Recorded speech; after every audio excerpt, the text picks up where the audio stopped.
there, and welcome back to another Miraculous Ladybug Season 2 retrospective review, where we go through old episodes of Miraculous we never made videos on and give our thoughts. Today we journey back to the second part of the Queen's Battle storyline with Queen Wasp. I've actually forgotten most of this episode, to tell you the truth, other than Chloe being the one who gets akumatized and turned into Queen Wasp. I kind of expect that this, alongside the finale of the season, is pretty much the pinnacle of the first saga of Miraculous, so I'm excited to see how it goes. So I guess with all that being said, it's time to jump into the episode. We start off the episode with a brief recap of the events of the previous one, with Ladybug going toe-to-toe with Style Queen and saving the day, allowing the fashion show to restart after being delayed by the battle. Whilst Adrian's walking down the catwalk modelling the hat, Gabe is watching sadly from his basement on the phone. He looks up to Emily's refrigerated corpse and says that he doesn't want to break their promise, but he can't keep putting Adrian in danger. He claims to her that Style Queen was supposed to be his masterpiece that would win him the Miraculouses, but even she couldn't get it done. He renounces Nuru and heads upstairs to be sad, with Natalie coming to comfort him. I do have to wonder what the hell is she even doing there, considering she'd been at the fashion show all that time to run things and chaperone Adrian. What the hell's going on? I also feel as if this scene's a bit of a relic of potentially aborted storylines, although some of that is pure tinfoil hat on my behalf. We see that Gabe says to Emily that he doesn't want to break their promise. Not his promise, their promise. This implies to me that they made the mutual vow that he'd bring her back to life using the power of the wish. However, we know from the events of seasons 5 and now 6 that this is simply not the reality of the situation. She never wanted him to become Hawkmoth / Shadowmoth / Monarch and go out of his way to try to get the Miraculouses. She simply wanted him to return to being the man he was before she got sick and care for their son.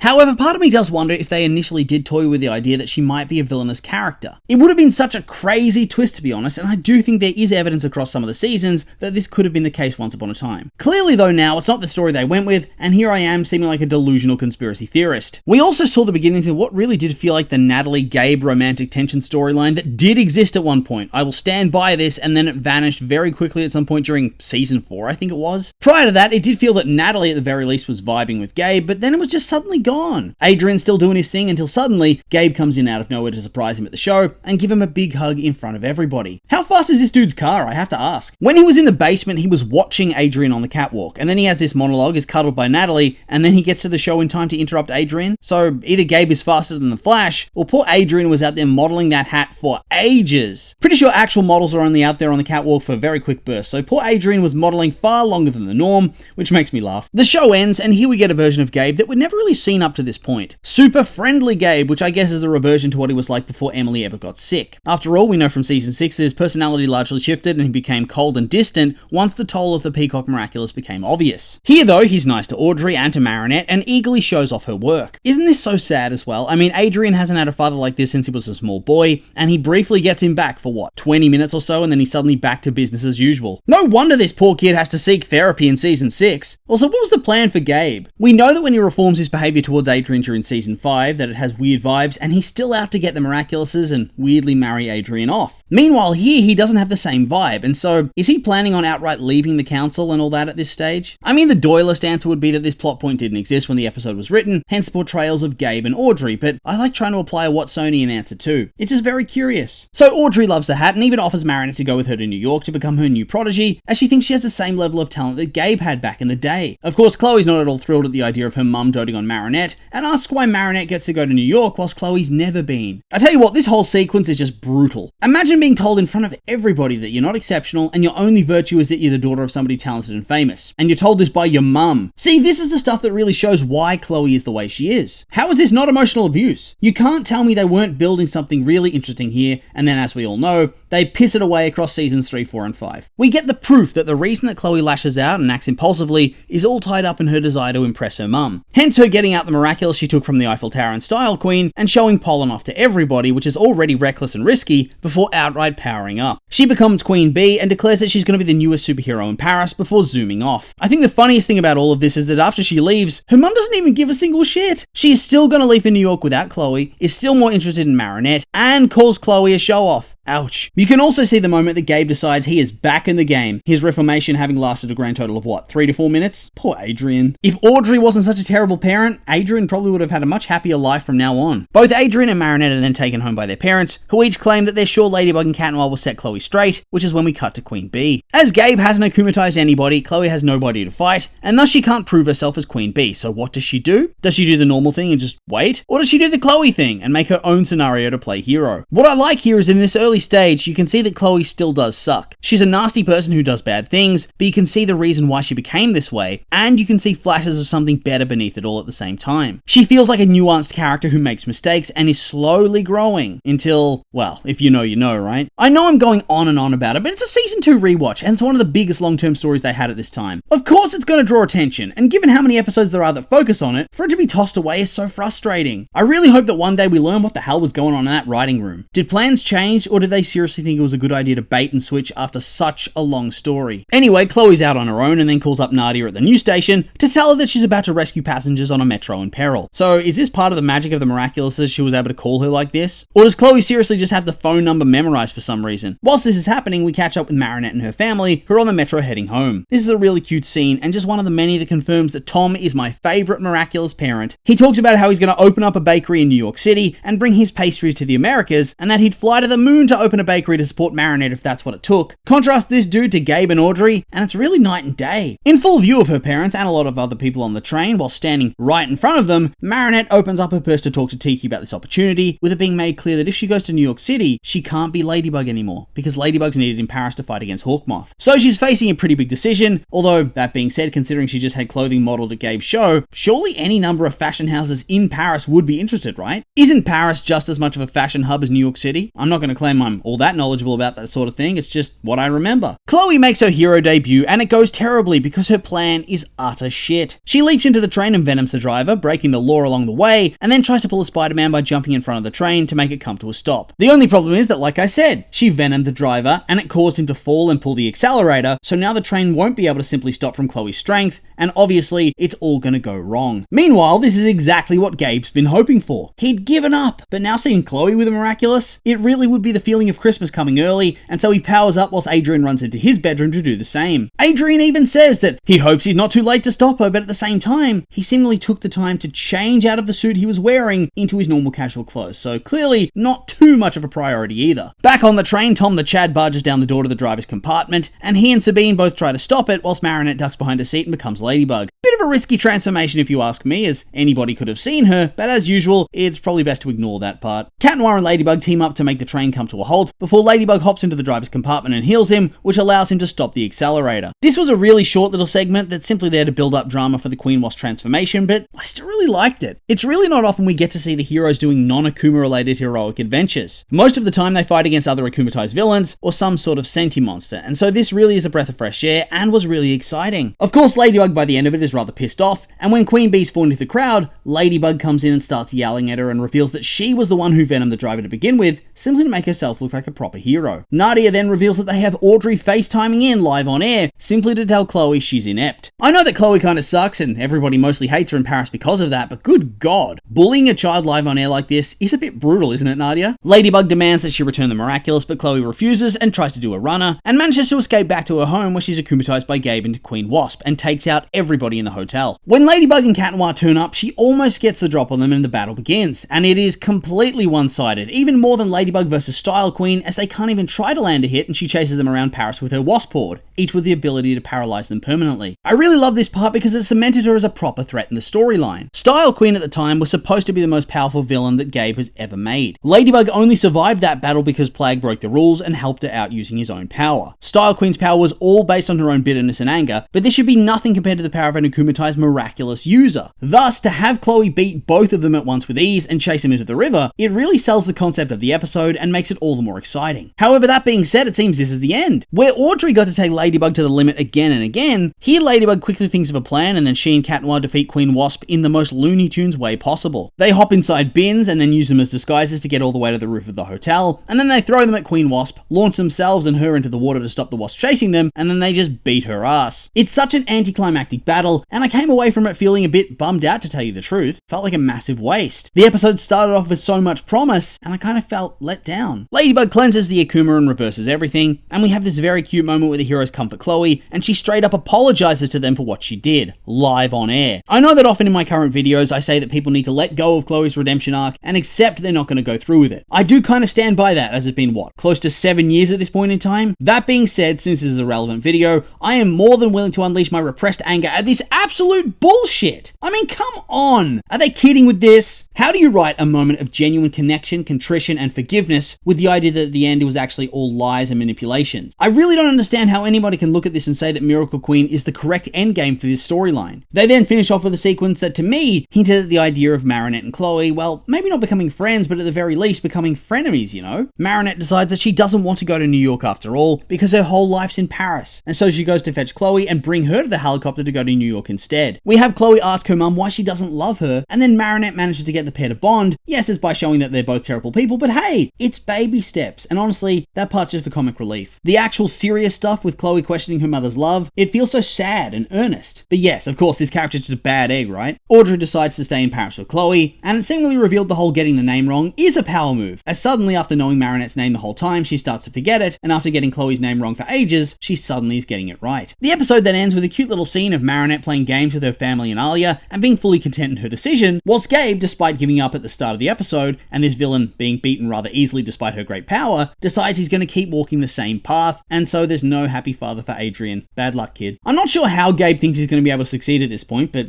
there you go. Overall, it was a decent enough episode, and it's carried by the emotional arc of Chloe. That being said, it is less fun to watch knowing where it all ends, and the actual villain fight was nowhere near what it was in the first part. Regardless though, it was still a good episode overall, and these have just been my opinions, and now I'd like to hear yours. What did you think of the episode? Did you like it? Hate it? I'm curious for your thoughts, so make sure to like, comment, and subscribe, and let me know.